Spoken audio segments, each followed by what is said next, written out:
Саламатсыздар ма? Бүгін осындай сырға жасап үйренеміз. Шашақ жасап үйренеміз. Бұл шашақты әртүрлі орамалдарға барлығына істей беруге болады. Мен каналыма жазылып қойыңыз. Міне осындай любой киімнің этикеткасын аламыз.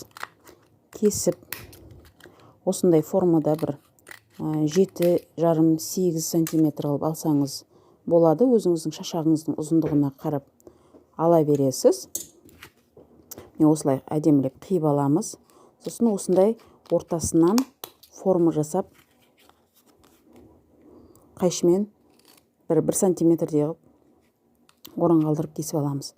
Негізінде картоныңыз небары қатты болғаны жақсы.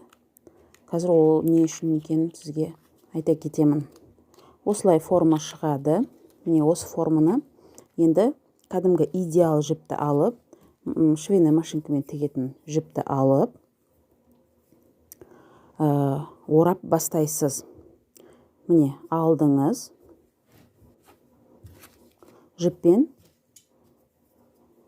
бірнеше мәрте орап, бұл орағаныңыз көп болғаны шашақтың әдемі шығуына байланысты.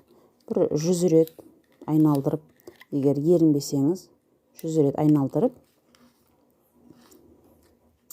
осылай айналдыра бересіз. Міне сізге тезірек көрсетіп жат. Бір нәрсе қайталана беретін болғандықтан. Енді міне болды. Айналдырып жіпті. Енді жіптің соңғы жағын кесіп аламыз. Шашақтың ұзындығымен бірдей қылдырып, манағы қалтырған 1 сантиметрлік тесікті ортасынан 2 тін қылып жіп өткізесіз. Мана сізге айтқаным, картонның қаттылығы жақсы болады деп, не майысып кетіп жатыр. Осындай майыспас үшін бұдан да қаттырақ алсаңыз да болады. Міне осылай байлап аласыз, қатты қылдырып.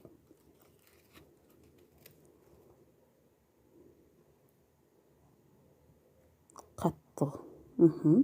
Түйіндеп байлап алдыңыз.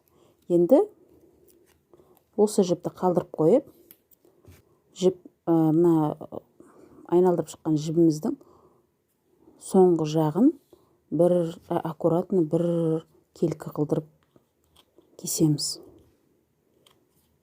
Көріп тұрғаныңыздай кестік. Енді жайлап шығарып алғаннан кейін манаға мойнын әдемілеп орап, қатты етіп, жіп біткенше ораймыз. Кішкене қалдырыңыз. Өйткені ол біз көріп тұрғаныңыздай қазір инеге сабақтап байлап алуға ыңғайын тигізеді. Міне каналыма тіркеліп лайк басып қойыңыз. Байлап жатырмыз. Осылай байлап, әдемілеп, шық бетінде қылдырып, түйіндеп аласыз.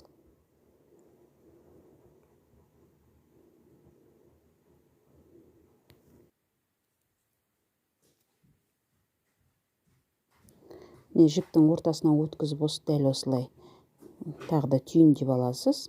Жібіңіз бір келкі болып тұру үшін. Сосын дәл осы жіпті өткізгендей кольцо кигізіп аласыз. Қазір алдағы видеода көрсетемін. Міне шашақтар шықты. Көріп тұрғаныңыздай, бұндай шашақты орамалға, кажекейге, басқа да сырға істеп жатырмыз қазір. Әртүрлі шашақты енді әртүрлі затқа қолдана бересіз. Сондай көз тимеске, таспихке өз қолыңыздан жасап алуыңызға болады. Міне мынаның асты бір келкі болып, бірдей болып кесілу үшін обычный идеал жіптің ортасына өткізіп жіберіңіз. Соңына дейін ұстап тұрыңыз да, мынандай қылып бір келкі қылдырып кесіп алсаңыз болады. Түзу болып шығады.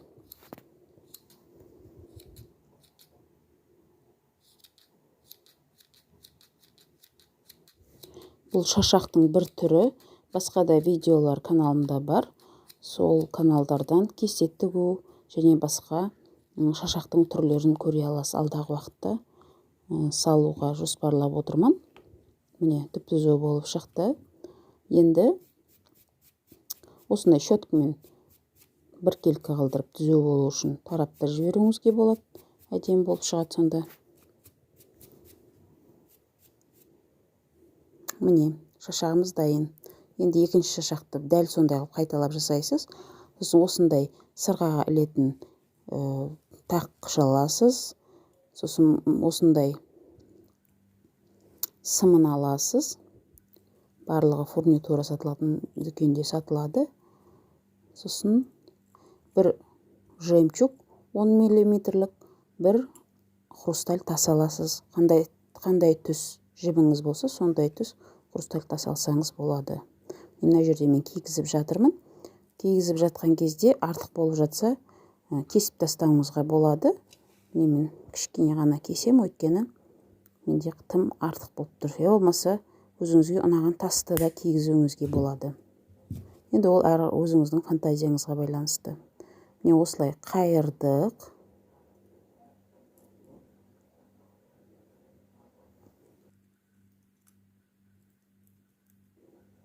Қайырып алып, кішкене орын қалдырыңызды. Сосын жаңағы шашақтың кольцосына кигізіңіз.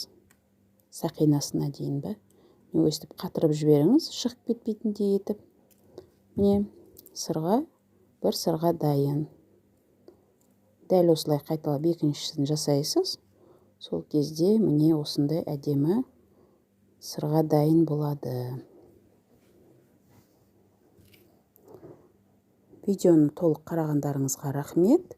Менің каналыма тіркеліп лайк басып қойыңыздар. Міне осындай әртүрлі түсте өзіңізге шашақты сырға жасап алуыңызға болады. Сау болыңыздар.